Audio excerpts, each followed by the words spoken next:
Boxing Ego here. If you like this video, make sure you hit the like button and also subscribe to the channel and hit the bell icon on the top of your screen to get notified when the latest new content drops. 1.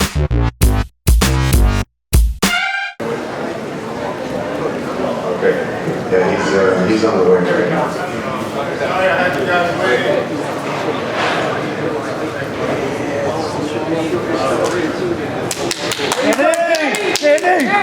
Gennady! Let's go! Yeah! Sorry, I had you guys waiting. There he is, Danny Jacobs. I'm going to turn it over. If Keith wants to come up, what can I say? As you heard from Gennady, I mean, both of these guys fought their heart out at such a high level, world-class fight. You know, nothing but respect for what Danny has done inside the ring, outside the ring, the way he conducted himself through the whole promotion and his entire team. So I'll turn it over to his manager, Keith Connolly, and then we can open it up for questions with Bernie for both Danny and Keith. Thanks, guys, for waiting around. I'm so proud of Danny. I mean, I don't even know what to say. It was a close fight. It was a good fight. I thought he won. I thought he outworked Gennady. I don't know what the punch stats were, but anytime Gennady hit him with a really hard shot, Danny seemed to come back with 2 or 3 of his own. So I couldn't be more proud. I pictured a victory coming into tonight, and that feeling of pride I would have had if we had gotten the decision. I'm prouder the way I feel inside right now than the way I thought I would if he had won the fight. So I'm proud of you, and I love you, bro. Thank you. You got something to say? No, talk to the people, Jay, please. Talk to the people. Well. My son said to talk to the people. So I shall. We came into this affair with very little chance of winning by your standards. But Team Jacobs knew from the point that we started training camp until we actually entered that ring that we were ready to win.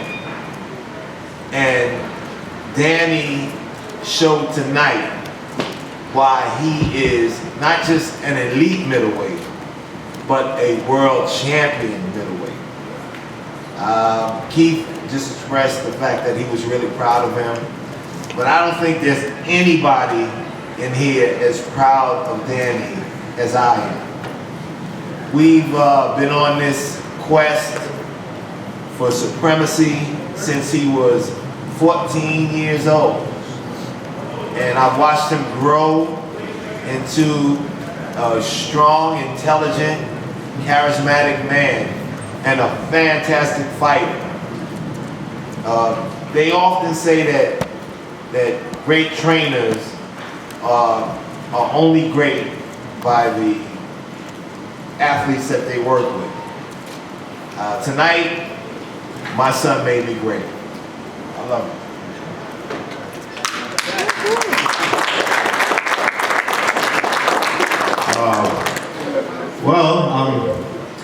I'm really proud of myself that I went in there and I gave it all that I had, and I showed some moments of true grit. And the fight didn't go in my favor, although I do really felt like I won that fight. I mean, I definitely think it at least could have been a draw, to say the least. But it didn't go my way, and I won't complain. But I'm happy that, like I've said inside the ring, that the fans ultimately were the winners, because that definitely wasn't a dull fight. We traded, we boxed, and we used our skills, and we entertained everyone. So that was our job, and I felt like we did our job 110%.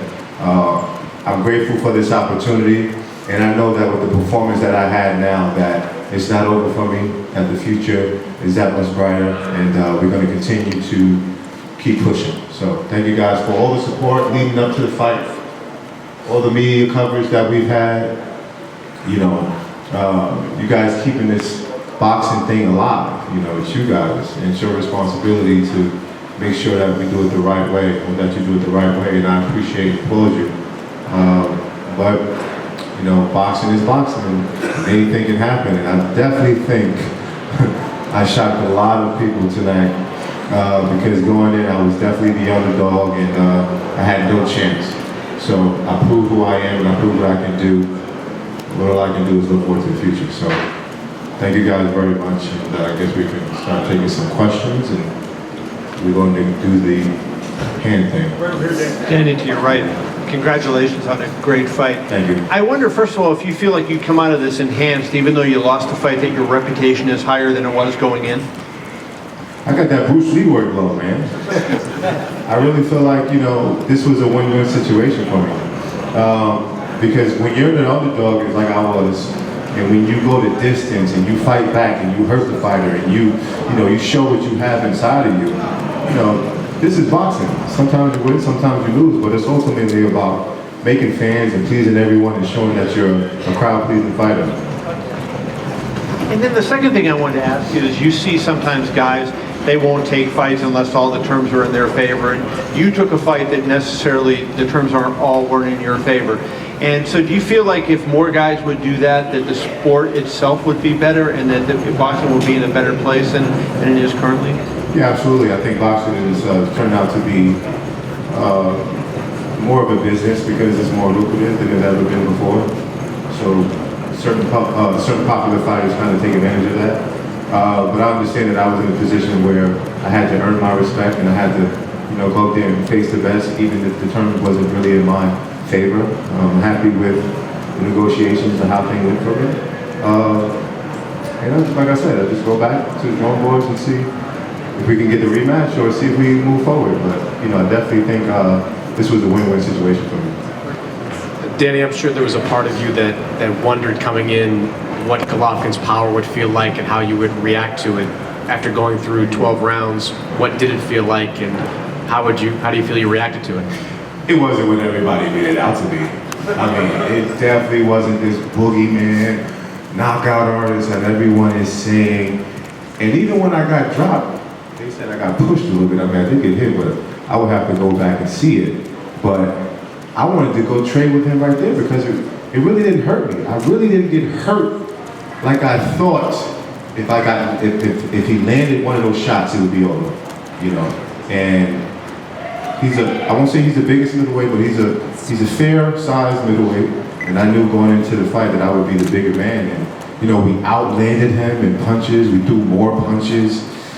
We just overall, you know, was successful with the game plan. He was a tough fighter. I knew he was going to come forward. But he showed respect. He didn't come forward disrespectfully like he did every other fighter, the 23 guys that he's knocked out. He showed respect, and my boxing ability demanded that respect, and also my power. So I'm happy, I'm proud. All I can do is not cry over bitter milk. Sour milk, sorry. Do you remember the first power shot you took that what round it was, like how you reacted to it? Man, I got hit with an overhand right in the back of my ear, you know. And I don't know if I was down or what it was, but I just said, okay, this is what we're working with. Okay, it's not that bad. We can work. And as you've seen, I've showed times where I wanted to go toe-to-toe. And I was gritting at him. I was, let's go. There's nothing that he did that stopped me from being confident, stopped me from my game plan. If anything, I just switched southpaw, and he's shown vulnerability there as well. I'm happy. I'm really happy with my performance. I want to go back and watch the tape to see, because I'm my biggest critic as well. So I'm really fair with if I lost, I lost. But in my heart, I really felt like I really didn't lose this fight. Danny, just to follow up on that, did I understand you say that you thought the punches would be harder before you got hit because of everything that had been said and written? The way you guys make it seem like, so None of us got hit by it's like, man, this guy is really the boogeyman. Did he really knock out guys with one shot? I was like, man. So this is what it's all about. When I got hit, I was like, okay. Even when I got knocked down, it was just like, let's go. I stood toe to toe right after I got knocked down. Is that why your confidence seemed to grow as the fight went on? Absolutely. You know, when it's the unseen, you don't know. You have to plan. You have to be cautious. You have to do it round by round. That was our plan, was to win each round, but do it precautiously. Not go in there reckless and just because I had knockouts as well, go in there and try to stop the guy. So, you know, it's all good.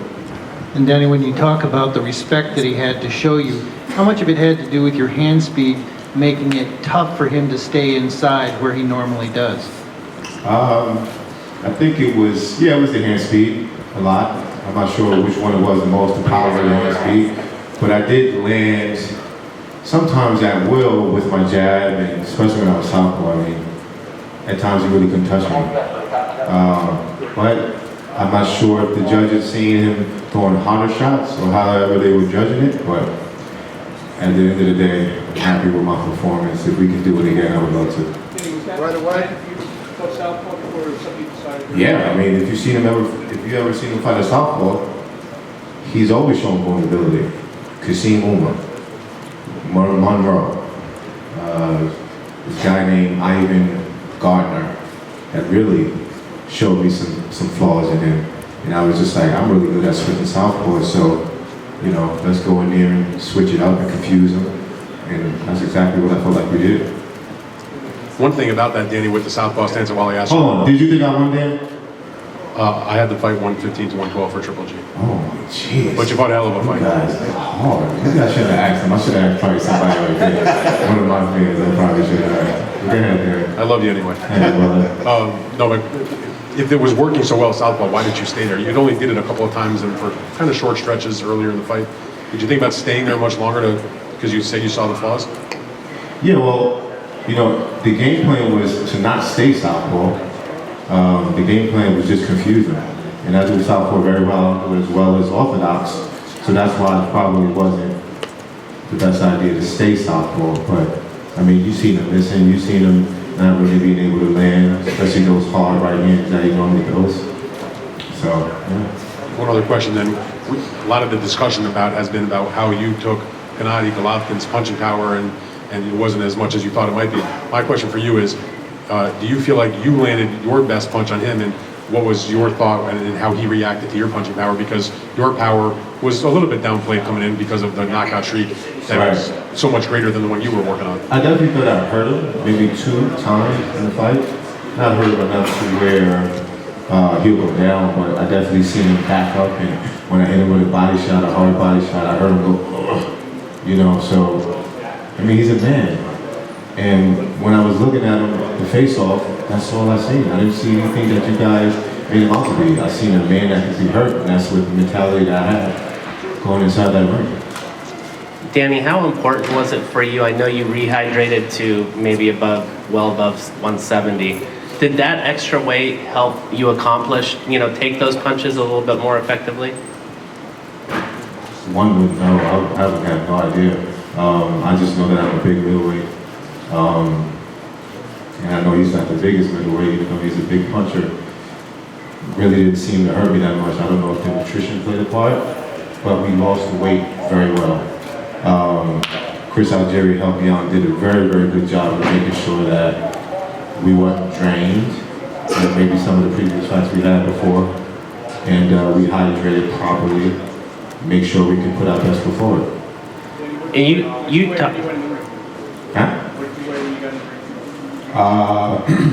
probably about 175. Yeah. You spoke about this fight being your destiny, and at the end of that 11th round, when you were impressive to close it, you kind of pumped your chest. And what did that moment feel like?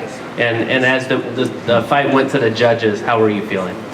I was 100% confident that I was going to get this victory. When I was pumping my chest and I was, like I said, I was grinning at him and, showing that bravado, I was in the zone. And once you're in the zone, it's kind of hard to get you out. Like when Triple G is, get that momentum, it's kind of hard to stop him. So that was just me, showing what I had and letting him know that this ain't gonna be, you know, one of those easy go-rounds like you've had in the past. Daniel, hi. Congrats on a good fight. Thank you. Golovkin said that he thinks you deserve a rematch, but the sentiment was that that's not going to be immediate because he's probably going to fight Saunders in June and then maybe Canelo in September. So if you don't get an immediate rematch, who do you go to next? I mean, that's not up to me. I have no idea who's out there. I have no idea. That's why I have a team to take care of those things. But I'm confident that I could be the best middleweight in the world. I really feel like I got this victory tonight, and most importantly, we gain fans so that we can possibly get a rematch in the future, whether it happens tomorrow or next year. Don't matter. And lastly, there was a lot of chatter about the IBF second day weigh-in. Golovkin said that he felt like you weren't respecting the sport with the decision. I just wanted to see what your mindset was. No, it wasn't really so me being disrespectful. I mean, it's my prerogative to, want to get up at 6, 7 o'clock in the morning to do a weigh-in and to be restricted to 170 pounds. So it was mainly me just wanting to stay hydrated, not have to focus on the little things, even though I respect this boxing game. I respect all sanctions and their ruling. But for me, I really wanted to focus on this fight, and we had a game plan, and we wanted to make sure, we use our size and we have the best possible nutrition that we can. And waking up early for me was just a hard thing to do, not because we were overweight, but I didn't want to have an issue whatsoever. Keith and Danny, Andrew, we're going to let you guys get out. It's about 3 o'clock in the morning. Oh, so thank you very much for your time. Thank you, guys. Congratulations on a great promotion, a great fight.